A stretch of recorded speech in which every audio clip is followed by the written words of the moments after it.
Regular BBC daytime viewers will recognise these giants of the antiques world who light up our screens with their wisdom and charm.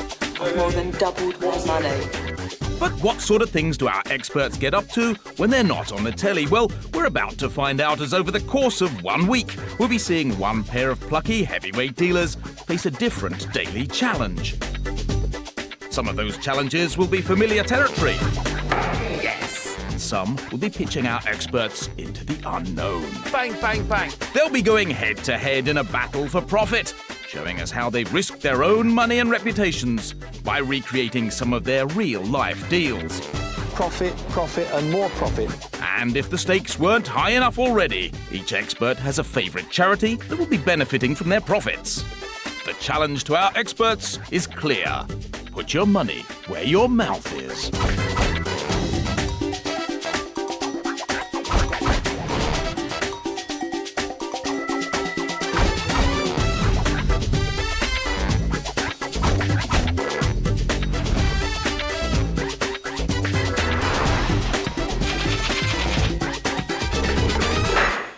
Today's finely honed experts are the one and only Mr. Tim Wonnacott and the unstoppable David Harper.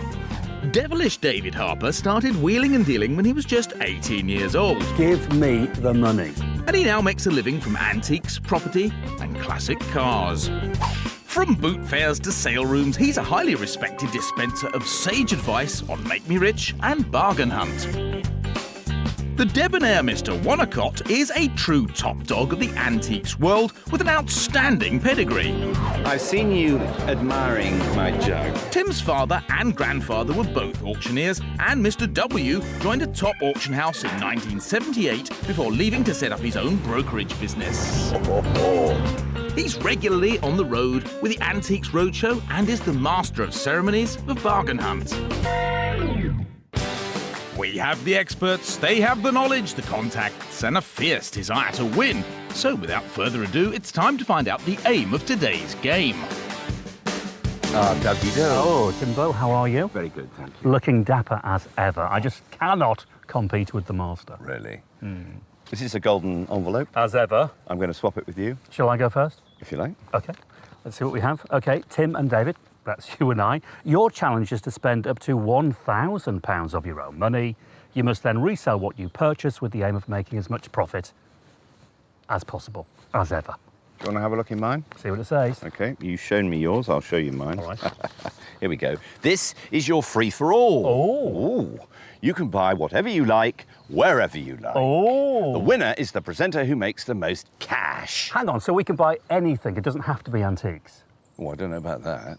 No, it doesn't have to be antiques. It says free for all. You can do what you like. I could buy trousers, shirts, sticky bows, whatever I want to do. Really? And I've got a plan. Oh, dear. I'm sorry to hear that. Have you got a plan? No, not at all. Oh, well, best of luck. Well, thank you, and very good luck, David. Bye-bye. Bye-bye. So, for their final challenge, it's anything goes for our dynamic duo. They've got up to £1,000 of their own money at stake, and they can spend it in any way they like. But the aim of the game is still the same. They have to try and make as much profit for their charities as possible. Tim's strategy is to do what he does best. Focus on snapping up the best buys at auction, then sell them on for maximum profit. I've taken a stroll up from Mother Thames to Criterion's auction room here in Wandsworth. I've got a strategy for selling on my items, and I'm in the mood today for some young, inexpensive, fun and funky items. A bit like me, really. Here we go. Yes, indeed. Two words that instantly spring to mind when thinking of our Tim. Fun and funky. But will our venerable funkster have any luck finding the gear he needs to win this challenge? This auction house has over 1,000 lots going under the hammer every week, covering everything from art and antiques to contemporary furnishings and decorations. If you're young and funky and thinking about interior design, grass-skirted mannequin, I might have a tickle at them. Estimate, £50 to £70. That's handsome. I don't think so. They're going to be just ace. This is just the place for Tim to root out those fantastic deals to trump his opposition. Well, maybe. And speaking of whom, the devilish one has wasted no time in coming up with a cunning plan. Right, now for my free-for-all, I'm not going to do antiques. Although I love antiques, my other passion is classic cars. And here's two of my own personal collection. I like to call them little and large. This is little and this is large. They are absolutely gorgeous. But the great thing with classic cars is that they can be very, very profitable. And I love buying and selling. The downside of classic cars is that they can blow up at any time and blow all of your profits out of the water. So it could be quite exciting. Despite the economic downturn, the classic car market is booming. Classic cars are loved for their style and individualism. They're cheap to insure and they offer a strong investment that could well increase in value. You can get started in the market for about £1,000, but some classic cars change hands for millions. So with stakes that high, you've got to know what you're doing. This is shaping up to be an incredible contest, with both our experts choosing the fields they know and love best to try and find their weapons of war. Tim has wasted no time in sniffing out the best lots to bid on to kickstart his campaign. They say that small is beautiful, and this object is a fine example of that.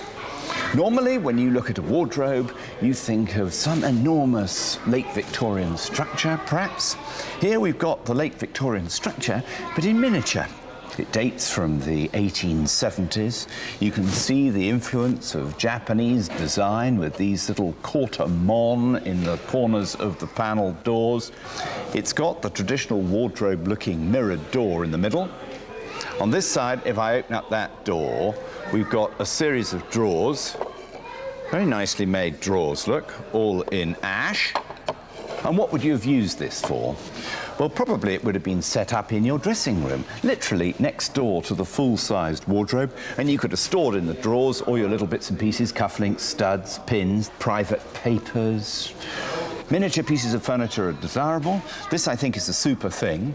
It's estimated at £120 to £170 in the auction, and I'd really like to buy it at the low estimate, if I possibly could, because I see tidy profit in this.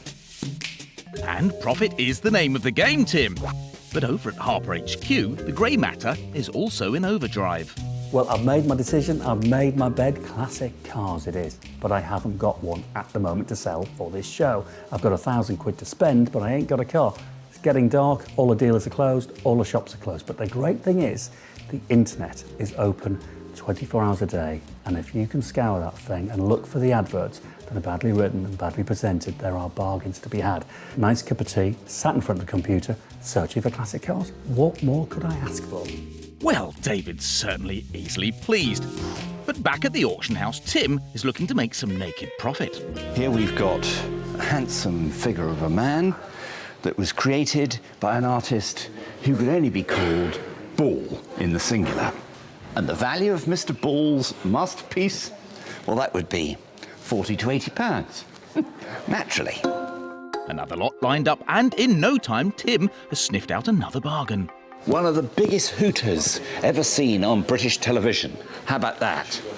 So, if you think you've got a problem with the size of your hooter, you think you're challenged in this department, don't worry about it. There's always somebody with a bigger one than yours. This thing is made of a marble-like material that's actually plastic, probably a pig of lead inside this to give it that real weight, but just look at it. That is magnificent. At £20 to £50, I smell a bargain with this lot. You certainly knows your stuff, Tim, but Devilish David is hot on your heels and hard at work. Here is the perfect example of the kind of thing that you need to be looking for. I said I was going to be doing classic cars, and this is absolutely perfect for me. The great thing about this is that it's on an auction website. It hasn't made its reserve. The guy that owns it is probably fed up, and no wonder. A car that is badly photographed, dull light in front of old garages, not looking good, not very complimentary, not very well worded. I mean, don't forget, these people are not professional, so, you know, you can't expect them to write fantastic adverts and take professional looking photographs. So no offence to them, but great for me. So it's a case now of behaving like a hyena and going in for the final kill. You've got to ring this guy and ask all the relevant questions. Go through that car, corner to corner, top to bottom, tick all the boxes, find out everything you need to know. And then you've got to put your money where your mouth is, take a chance, trust your intuition, and go with your gut feeling and buy that car and spin it over and make a profit.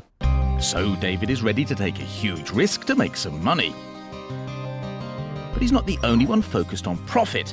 In Wandsworth, Tim's auction is in full swing and our maestro has a target in his sights. Next up is the enormous hooter. Estimate 20 to 50 pounds. Big old spread here. Really, I'd like to spend about 20 pounds. Let's see how we go. Lot 166 is collection of rares again. And with interest now at 10 and 15. Got at £15 with me at 15, 20, 5, 30, 5, 35 standing at £35 we all sure at 35. Yes, 35 pounds. That's good for a nostril. And there's more good news for the antiques Don when he snaps up the miniature wardrobe. 120. And the nude man drawing. 45. Super. So Tim is off to a flying start. So now it's up to David to get cracking on his master plan. He's made a discovery about his miner that could have a major impact on his game. NBU 355. Now, it says in the advert that that is the original number plate issued with that car in 1956. And if that is the case, then that number is transferable from that car onto another one. And that number is then very valuable. And you can take it off that car and put it onto another one. But you need to check that that is the case. Well, this phone call could change everything in this competition. If the car's number plate is transferable, David could be in clover. Tim could be in trouble. Would you mind just having a look at the logbook? Go right to the bottom and there's a section there that says special notes. Yeah. Underneath there, does it say anything? Nothing. Okay. It definitely doesn't say non-transferable plate. Okay, that's very good. Okay, so that number plate then is transferable. A promising start for David, but he's got a lot more work to do before the car is his. Back at the auction house, Tim has discovered an item that's inspiring mixed feelings. Here is an incredibly difficult thing to sell commercially. Look at it. It's not only overtly religious, it's also filthy dirty. The glass is encrusted with muck, and so we're going to have a little clean-up operation. Old-fashioned spit. Not an attractive sight, but anyway, let's see how we get on. There we are. That's a bit better. Now you can begin to see what we're looking at underneath. What we've got is a gilt metal figure of our Lord, which I have to say is not particularly good quality. It's cheaply cast. And then surrounding him is a wreath. The elements of the wreath are made up of little bits of glass. So these are glass beads that have gone to make up this frond. And I can't quite decide what the flower petals are made of, probably wax. But if you look at the crucifix behind, that's also made up of white beads.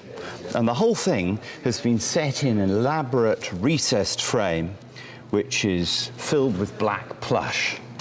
Altogether, rather morbid, but in a strange and slightly wacky way, really fascinating too.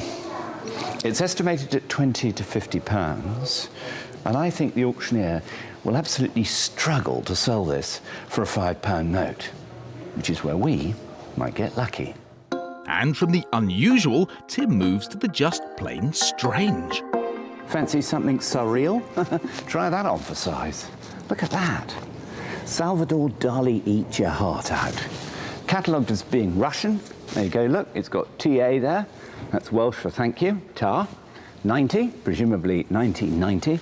But it's genuine oil on canvas. It's all framed up. The estimate is 60 to 90 pounds. And I think it has a chance, don't you? So while Tim is lining up more potential purchases, It's the business. David is about to try and seal the deal on his first. And the interior, that looks original. Any rips? And the steering wheel, I can't quite see. Is that original? Okay, I'm too far away to view it. What about offers? It made 930. Would 950 buy it? No. No, I couldn't do 11. I'll do £1,000. Brilliant. Thanks very much indeed. Okay, cheerio. Bye. Fabulous. Done deal. £1,000 for a lovely 56 Moggy Minor with its original transferable plate. Now, there is money there, and I can't wait to get my hands behind that big Bakelite wheel and get going. Now, that's the kind of thing I get out of bed on a morning for. They're the deals that are made in heaven. So, Devilish David, driver of the hard bargain, has entered the game. He's up and running, his engines are revving, so watch out, Tim Wonnacott. Back in Wandsworth, the maestro is trying to buy up his pieces like there's no tomorrow. So next up is my religious crucifix. The estimate is £20 to £50. I don't want to spend more than £20 on this. £10 money's with me for a tenner. 15 I'm out, so at 15 now. 15. Yes, £15. My word, the empire is building. Tim also snaps up 2 Matisse abstract figures in blue. At 50. A bit more than I wanted to pay. And a set of 8 metal plate sports car adverts. Oh dear, so easy to get carried away. Tim is bagging up the lots. So David needs to concentrate on getting his Morris Minor sold. He's replaced the potentially valuable original number plates, and he's arranged for the car to be delivered to an old contact of his. Hopefully we catch him on the right day, because I really don't feel like paying more to transport the Moggy Minor all the way back here, back to square one. So I'm going to do everything in my power to make sure that that car stays at that destination. Next up is the Russian Surrealist oil painting. I think that's a great thing for £60 to £90. Let's see what happens. £3.39 Russian oil on canvas. Here it comes. And 50 got. £50 money's here with me at 50. 5 yours, sir. 55. £55 for the Russian Surrealist picture, perhaps done by a Welshman? That's brilliant. Well done, Tim. And it didn't stop there. He went on to snatch up a painted artist's palette. At 35 now. Underneath the low estimate. A Victorian Gothic revival barometer. 45. It is a fair weather friend. And an unusual vase. We done for a tenner. About half what I wanted to pay. Fantastic. Don't forget, our 2 experts can spend up to £1,000 of their own money on whatever they want. So far, David's spent his entire £1,000 on purchasing a Morris Minor. Tim, on the other hand, is concentrating on buying a huge arsenal of miscellaneous items at auction. He's spent £450 and has up to £550 still in his kitty. The stakes couldn't be higher. David's gambled his entire £1,000 kitty on this one car. So he's got to do everything he can to sell it for the highest price and not land himself with a load of extra costs if the sale goes wrong. So there she is, Derek, the dream machine. Ah, she's lovely. 1956 vintage. Yep. Original interior. Absolutely. Almond green, maybe? Is that the colour? I think it probably is. It went on for a long time, didn't it? It did, didn't it? Maybe wrong. But no, she's very honest and very original, isn't she? I think she's pretty level and sits well, doesn't she? Yeah, I mean, yeah. Maybe the best thing to do is give it a drive, David. Ah, now it's the moment of truth. If the car doesn't go, or if the potential buyer isn't impressed by his test drive, David's plans could be in ruins. So whilst David's praying for success with his selling, Tim is totally focused on his buying. With around £550 of his kitty left to spend, he's arrived at his second auction house in Lincolnshire. We all done? Well, here we go. A lovely big shed full of stuff. Tables and tables with hundreds of objects and boxes full of bits. So what have we got here? Lot 26. 26 says 3 boxes of framed pictures and prints, plus 2 leather-bound jotters and a quantity of unframed watercolour miniatures. £5 to £10. Now, how about that one? Does that light your fire? Does it look as if somebody's been violently ill on a Saturday night and have recorded the process for all time? This is what they call impasto. Somebody has chucked a bucket of paint, mixed colours, onto some gauze. The paint's stuck to the gauze, it's dribbled around the whole process. You've got this cyclops-like stone here, which is a polished pebble picked up from the beach. Look, there's half a beach full of pebbles here applied to this revolting-looking picture. And it's just one of the items in this lot. Anyway, joking apart, we've got 3 boxes full of miscellaneous pictures. We haven't got time to sort them out now. Do we buy them for £5 to £10 and take a punt and try them on the market or not? We'll find out in a minute. The whirlwind known as Wonnacott is swift to spot another potential bargain. One of the nice things about these general sales, I think, are tabletop lots. When the auctioneer's clearing a house, he simply packs up everything that's in the place, brings it back to the sale room and stuffs it either in boxes or on tabletops. Here we've got, out of somebody's house, a perfectly cheap and ordinary cut glass basket, a little bit of an Etruscan-looking vase, 2 leaping dolphins, all of which are absolutely hideous. Well, they're not. They're worth 50p or £1 each, whatever it might be. Tim is using his vast knowledge and razor-sharp instincts to pick out the items that might yield the best profit. Not just ordinary wall lights, but actually quite decorative wall lights. Well, Tim is totally focused on amassing an arsenal of potential profit makers. But he's only in business if he actually purchases them. And as the auction kicks off, Tim is like a coiled spring. Nice lot here, £5. Now, all those boxes of hideous pictures, here they come. £5, thank you. £6 at the back. 8, 10, 12, 14, 16, 18, 20, 18 at the back. Any more bids? New bidder at 20. 22, no, £20. Selling at 20. Thank you. Yes, £20. That's about 30p each, I think. Oh, Tim, haven't you done well? We'd pass it on to David, but he's in his element. He's got his Morris on the road, and he's giving an all-out sales pitch. For Devilish David, it doesn't get much better than this.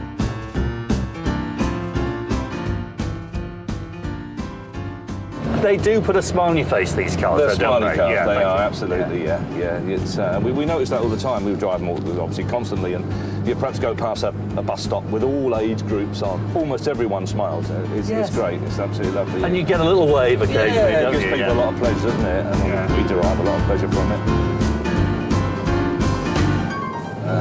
Clutch all right and things like that? Clutch is good, yeah, no slipping, gearbox is good. Wipers work, lights work, indicators work. But I just love that steering wheel. I mean, that is like a piece of marble, isn't it? Go, David, sell, sell, sell, because back at the auction house, it's buy, buy, buy. So pictures. The wall lights, estimate is 5 to 15. £6 in the room, thank you. 8, 10. Ooh. No, £8 with me. £10, thank you. 12, 14. Commission is out. 16 in the room. Any more bids at 16? We all done? Thank you. She's good, isn't she? Lovely jubbly. Well, apart from being rather taken with the auctioneer, Tim is building up his antiques arsenal. And he also snaps up the collection of glassware and china. Finished. Thank you. 16 quid. Well, it's a start. Lot 20, we've got the china. Well, our antiques maestro looks pretty pleased with himself there. And he has every right to be because he's spotted a potential star buy. Now, this is a handsome piece. Just look at this mantel clock. It's got real presence. The first thing that grabs you, I guess, is all this glitzy gold stuff. Here we've got an eagle that's attacking a snarling, scaly, horrible serpent on the top of a cylindrical drum case. And that's in white marble. And I would guess that the thing was probably made around about 1860. We've got very handsome Roman numerals which are cut out and applied to the marble surface. There are 1 or 2 hairline cracks in that dial, which is not particularly helpful, but on the other hand, they're not too bad. You'd hardly notice them. But what is splendid about it is that the cylinder, the drum within which the movement and dial are contained, sits so beautifully on these tablets of Carrara white marble that have been carved and incised with this perfect Vitruvian scroll. That then sits on a moulding which is called a cavetto moulding, which sits on top of a bit of gilt bronze that's been cast with berries and ribbons, that sits on top of a plinth, that sit on top of these lovely flat 2p feet. All in all, this is a beautifully proportioned object, and apart from those cracks in the dial, actually is in brilliant condition. So all of that comes together pretty well. The big problem is that the estimate in the auction is £700 to £900, which is a pretty chunky old estimate, I can tell you. So I'm hopeful. First of all, though, let's see if we can buy it. Well, with an estimate on the clock of £700 to £900, Tim looks set for a white-knuckle ride, as he's only got about £500 left in his kitty. Still, nothing ventured, nothing gained. Lot 159 is the white marble and ormolu mounted French mantel clock. Bids with me at £450, at 450, at £450, at 450. £450 is very close to Tim's £500 limit. 450, 500. Well, he's in. He's put his £500 on the clock, but if anyone else bids, he's finished. £500, 550. One more and it's yours, sir. The auctioneer doesn't get £550, and there are no more bids. Speak to me after the sale. Because the clock didn't reach its estimate of £700, the auctioneer is on the phone to the owner to see if they're prepared to accept Tim's offer of £500. Remember, that's all Tim has left in his kitty, so his fate is hanging in the balance. Right. Don't worry, David hasn't broken down. He's going all out to clinch a motor deal. Don't forget, he's removed the potentially valuable original number plates for sale separately, and he's replaced them with new ones. If it was anything but a Morris 1000, I probably wouldn't be sort of interested in this sort of condition and price range, but it's a great little starter car, as we said earlier, and so it's ideal. Just a question of moving it on at a small profit. I think looking at the most important things, look at the trim here. All nice and level, no rust, no rot. It's an honest old car. I'll see the mileage at 89,000, and I'm sure it'll be right. And it's been cared for, hasn't it? It's a nice old car. It's just ideal for just what we said, the starter classic. A starter classic, and Perfect it's ready to go, isn't it? Yep, absolutely. Good clean-up and she's saleable. So what about money? And speaking of money, the auctioneer has been on the phone to the owner of the white marble clock. Remember, the estimate price was £700. Tim offered his last £500 for it, but has the owner agreed to such a big price reduction? Well, this is a turn up for the books, isn't it? I come to the auction, I find the clock, it's unsold in the auction. The auctioneer did get through to the owner, and he was prepared to let me have it for £500. Do you know something? I'm very, very pleased with this. A fantastic result there for Tim, but his opponent is hot on his heels trying to clinch a deal for his Morris Minor. You know I'm looking for £1,000. Yes, well, as I said, I thought maybe 600 quid might be nearer like. Derek. What do you think to that? I think it's horrible, beastly. Yeah. What we would ought to do is maybe meet in the middle at 7. 7? I mean, my maths is not my strongest suit, but... No, mine neither, no. Well, 9 is in the middle then, if yours isn't any good. Well, should we sub it at 8? Would you go at 8? Let's call it 8. Let's do 8. 8 will do a deal. That'll do fine. Cheers. Absolutely. Oh, don't you just love taking money? I know I do. Well, that's a very solid result for David. He sold the Morris for £800, but remember, he's taken the original number plates off the car, and his aim is to sell them separately. Don't forget that in today's challenge, our two experts can spend up to £1,000 of their own money on whatever they want. So far, David has spent £1,000 on purchasing a classic car. He sold it for £800, but he removed the original number plates and he's hoping to make an extra profit from selling them on. Tim has also spent his entire £1,000, but he is taking a very different approach to today's challenge by buying up a whole range of miscellaneous items at auction. Tim's arsenal includes a collection of pieces with a plaster cast nose, a collection of artwork with a study of a nude man and a surrealist painting, a Victorian miniature wardrobe and an oak tabletop barometer, a collection of the weird and wonderful, including a religious display and some classic car advertisements, and a 19th century white marble clock. Right now, this incredible final challenge could go either way, and both our experts are pulling out every stop imaginable to get ahead. Tim is seeking his advantage in the majestic surroundings of Cheshire. But what exactly is he up to?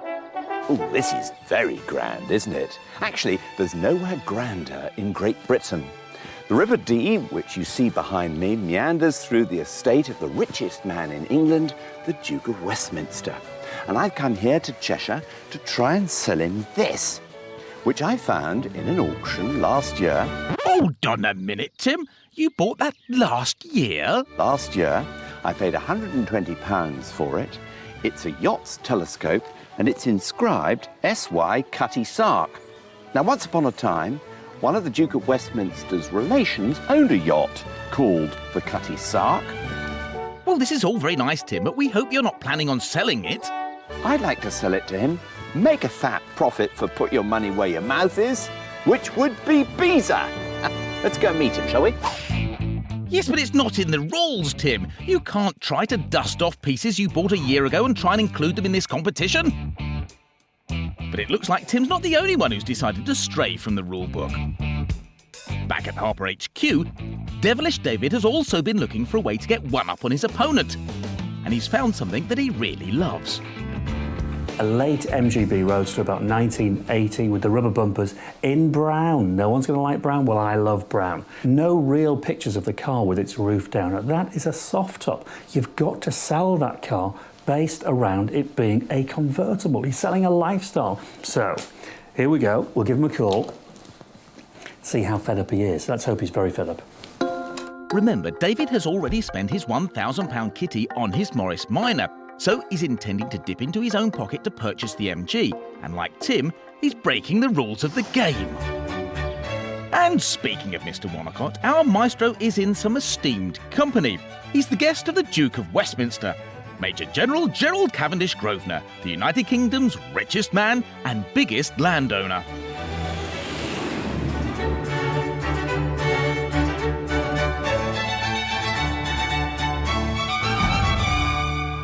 So, Your Grace, the meat and drink of my visit today really is to show you this deck officer's two-drawer telescope. It's made by Ross & Co. of London and therefore a reasonable quality. Which one, of course, would expect. You would expect. One would expect. And inscribed on the barrel is Cutty Sark. Yeah. But of course, it doesn't say SS Cutty Sark, it says No. SY Cutty Sark for steam yacht Cutty Sark. Undoubtedly, this is an original piece of Cutty Sark memorabilia. I think it would have an estimate in an auction of between 1,500 and 2,000. Honest, Gov. Well, the Duke might be the richest man in England, but has Tim gone in too high? Meanwhile, David is going in as low as he thinks he can get away with for buying his brown MG, which has an asking price of £1,019. Well, I don't know. I mean, 900? OK, I was just chancing on that. OK, I'll tell you what, £1,000. You give me your bank details, I'll go and put the cash in, the car's mine, and I'll pick it up in the next few days. How's that? OK, that's it. Job done. MGB Roadster bought for £1,000 and I haven't left my office. I'm not absolutely ecstatic because there's always that element of doubt after you've done something like that. So it's time to put my money where my mouth is, go and bank the cash and see how we get on. And where exactly is this £1,000 going to come from, David?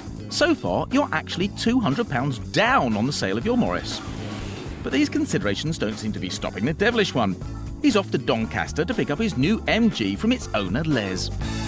You know, a lot of people are going to criticise me, Les, for buying a brown sports car, but I've got a theory with this. And I think brown is the new black, Les?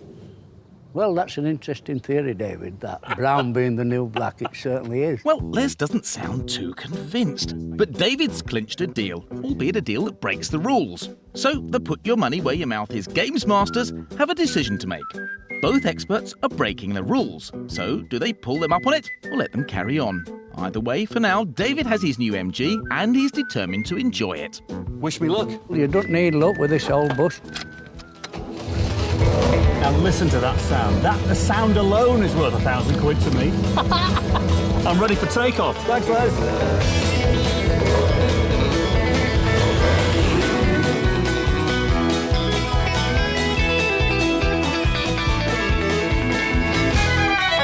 Well, that's all good stuff so far, just dawdling around these little villages and lanes and towns, but the A1 North is about 1 mile away. Let's see how she performs on that, shall we?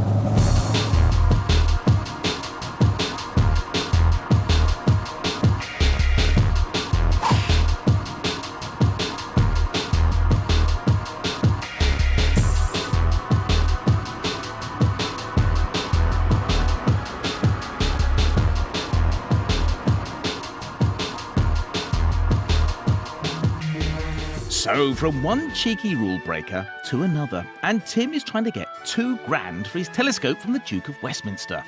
I think you were very clever to know that I'm a pretty big soft touch when it comes to anything to do with family or family history.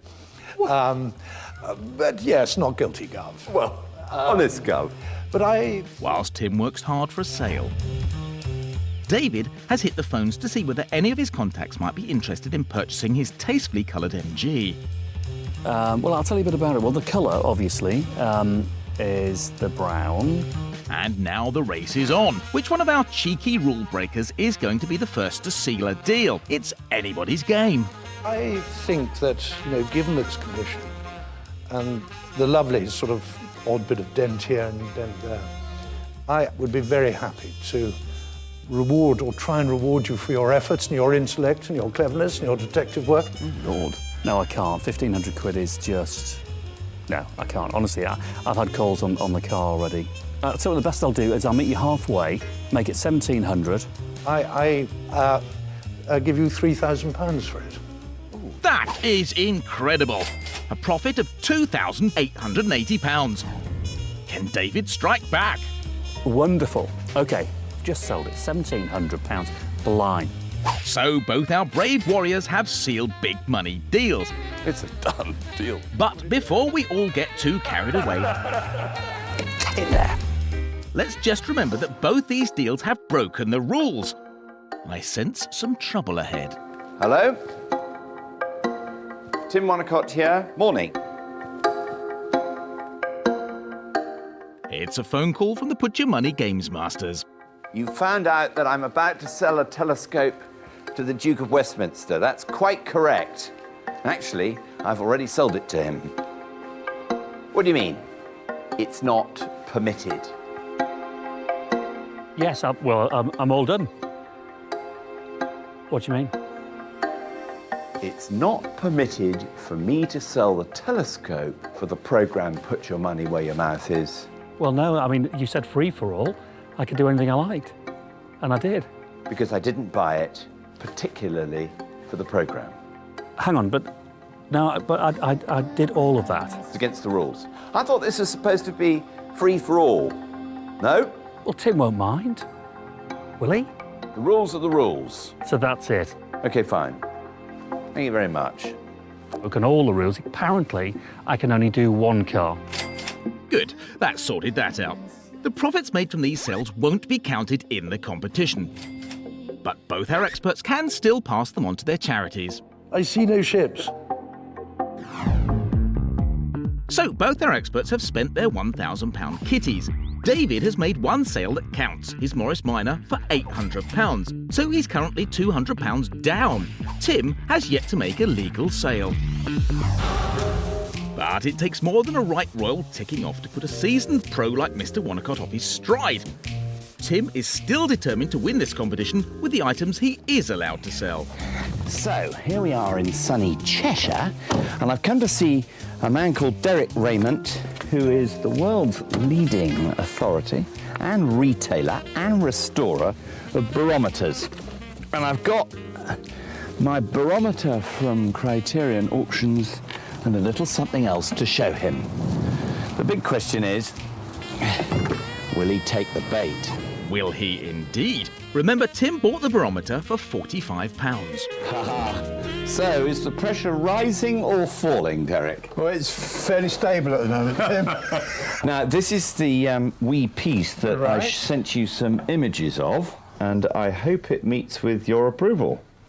Well, it's quite sweet. It's Victorian, Gothic-y, quite nice quality. Nice to have the original thermometer.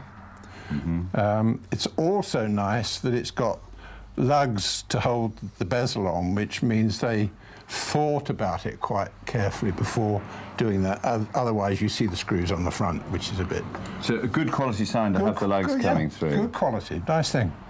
Obviously, you've come here to flog this to me. I certainly have. The question is, what sort of price are you hoping to get for it? Well, I've got a target price for it, and that is £250. Be happy to give you 200 quid for it. £200. If that's okay with there you. might be a deal here. I've got this novelty piece, which I would be delighted to sell on to you, a miniature break front wardrobe. Strictly speaking, aesthetic movement. You know, that kind of 1870s, 1880s. Yeah, it's the same period. To go in a shop display, showing what the full-size wardrobe would look like. Right. I have no idea the value. Well, I got £250 in mind for this, actually. Right. Well, if we said 400 for the two, how would that grab you? Well, you're a businessman, I have to say that, but I am disappointed to let this thing sell at £200. Right. But on the other hand, I haven't got all the time in the world. I've got to get on with it. Right. If you take the two pieces for £400, I think we've got what they call a deal, actually. Good man. A deal? Absolutely. So for the wardrobe and barometer combined, Tim has made a tasty and rule-abiding profit of £235. Well, that's all right, isn't it? That barometer is nearly 400% up, which is pretty good. The wardrobe, well, I'm disappointed by that. I know it's worth a lot more, but I haven't got any time. I've got to get on. Anyway, it's too late now. We sold it for £200. Tally-ho. Tally-ho indeed. With a double deal secured, it's onwards and upwards for Tim to one of his favourite haunts, the Dreaming Spires of Oxford. The world's oldest university, dating back to the end of the 12th century. National centre of breathtaking architecture, vast libraries, and staggering intellects. And speaking of which, Britain's biggest antiques brain is making a beeline for the city centre. I'm about to reveal my secret weapon. You've seen me buy all these oddball boxes of miscellanea around and about, and tonight, in the Union Chamber building in Oxford University, I'm going to sell them. The problem is, will anybody turn up? Well, that's the million-dollar question. But Tim's not the only big brain that's been working overtime. The devilish one is back in his favourite hot seat, and he's turned his attention to the number plates he took from his Morris Minor. It's time now to find out what this plate may really be worth. You simply put in the registration number that you want to value. Off it goes. Here we go. Valuation certificate. Very nice. £1,500. But it's not quite as simple as that. You can't use that £1,500 now because they have to sell it first. It might happen tomorrow, might happen in 10 years' time. But now I've got that certificate, which I'll print.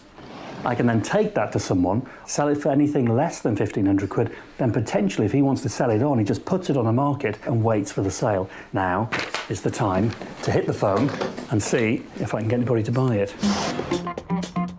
Back at the Oxford Union, Tim is marshalling his forces and getting stuck into transforming the debating chamber in his quest for victory.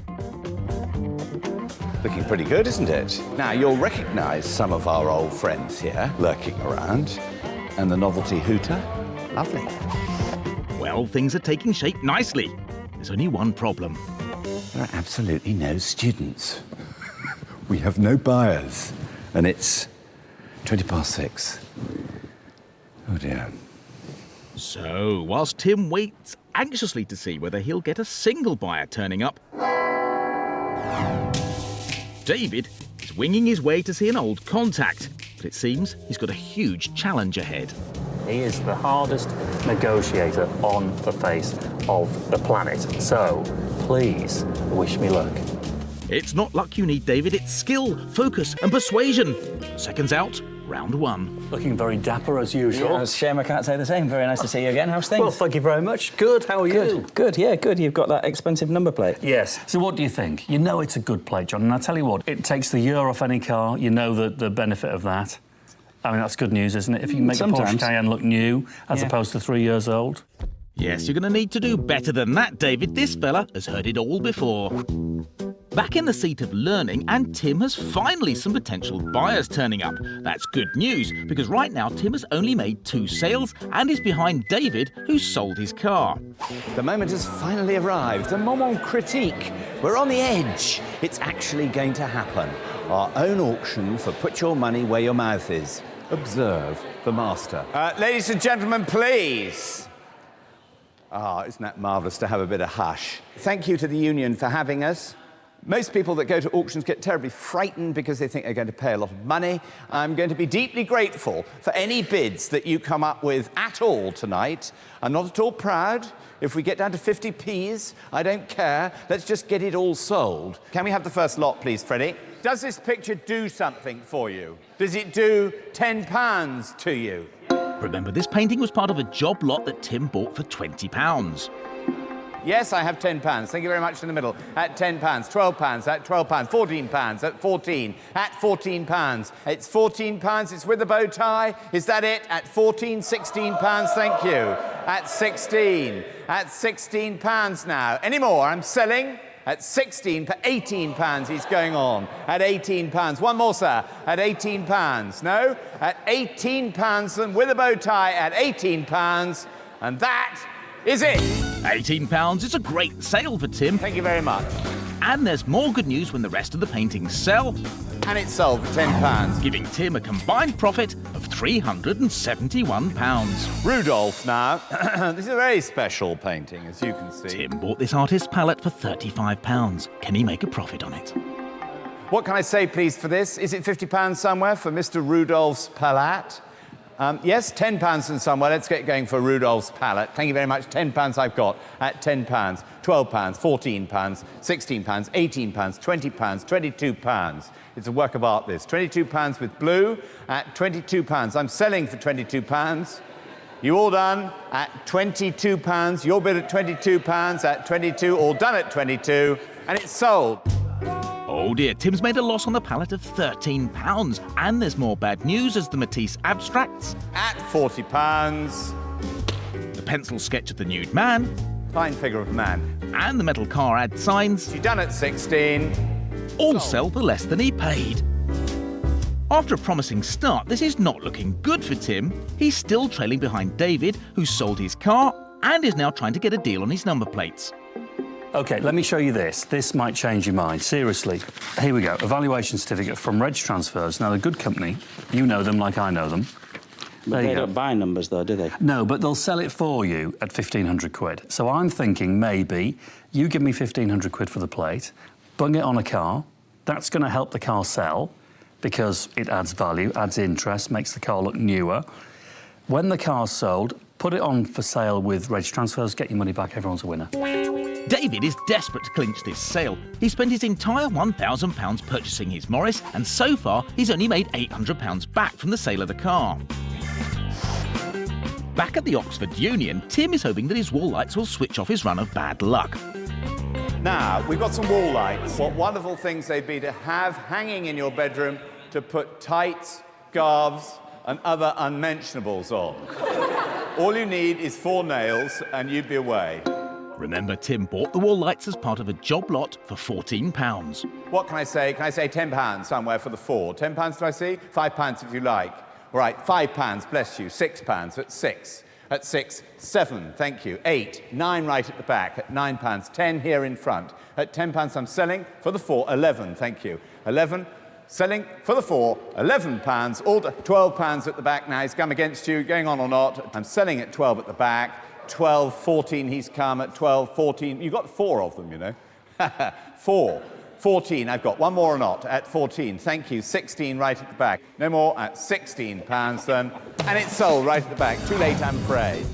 So that's a profit of £2 there for Tim, better than nothing, and he follows this up with a £10 profit on the surrealist painting. Thank you very much.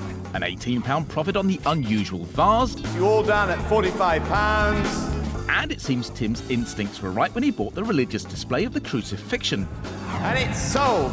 As it goes for a profit of £30. And our last lot in the auction tonight, that'll be a relief to a lot of people, is the nose, the novelty nose. Remember, Tim bought the nose in a collection of items that cost him £35. But will he be able to get the profit he needs to gain the advantage?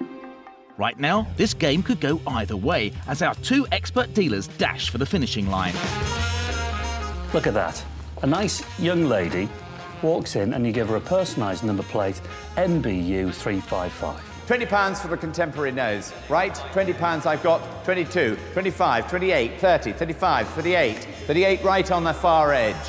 It's a special car, though. It is, but it'll be even more special if the next owner drives around in this pink Boxster that everyone thinks is absolutely brand spankers. Well, I think they'd remember you for the car rather than the plate, don't you? £40 in the middle, 42 on my right, 45 on my left, at £45. When a car has a dateable letter on it, people can value it and they know it's 4 or 5 years old. When it's got a non-dateable number on it, it can add extreme value. It looks like a brand spanker. It's with 48 now in the middle, at 48. It's against you all at the back. 1,300, how's that? That sounds fantastic. £1,000 and we're done. Oh, I can't. It's 48, it's £50. Thank you very much, at £50, at £50. How about we toss a coin for it? OK, I like that. Yeah? Where? £1,000 or 1,100. Put a bit of fun into it. I've got a lucky 2p over there. Lucky for you or lucky for me?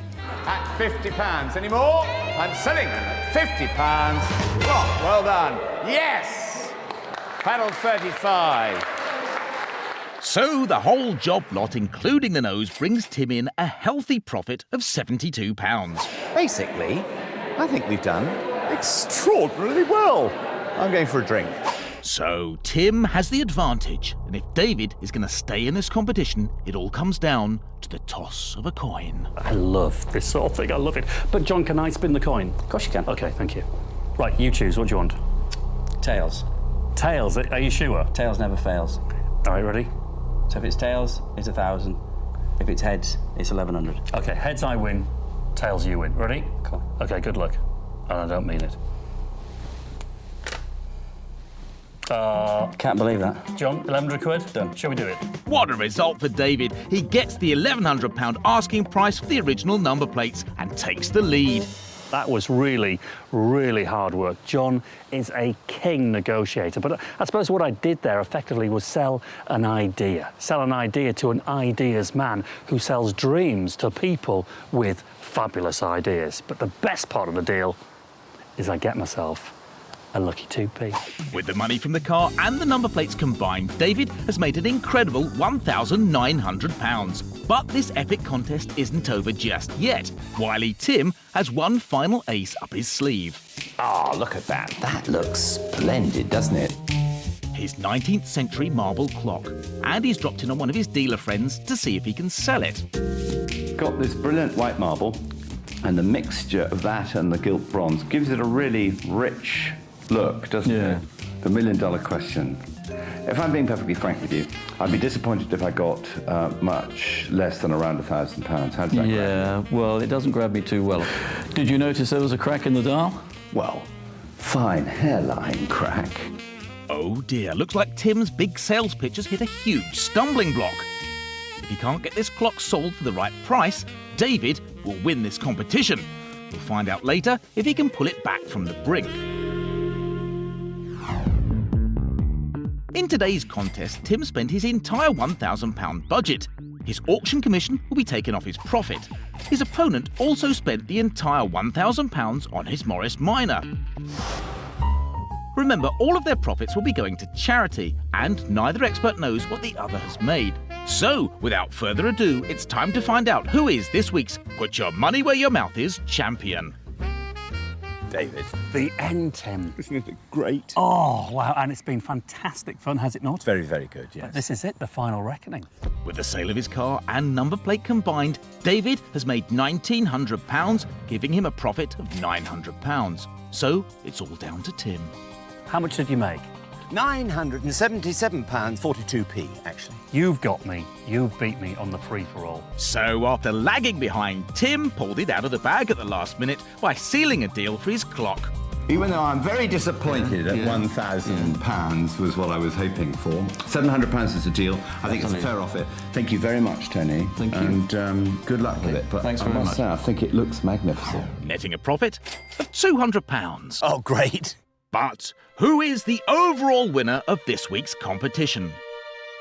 What an incredible week it's been. The godfather of the antiques world locked in collectibles combat with our daredevil wheeler dealer. Both experts pushing their knowledge and contacts to the limit to seal a victory. And including today's profits, David made a total of £3,928. And Tim made a grand total of £4,427. Yes. So that makes me winning.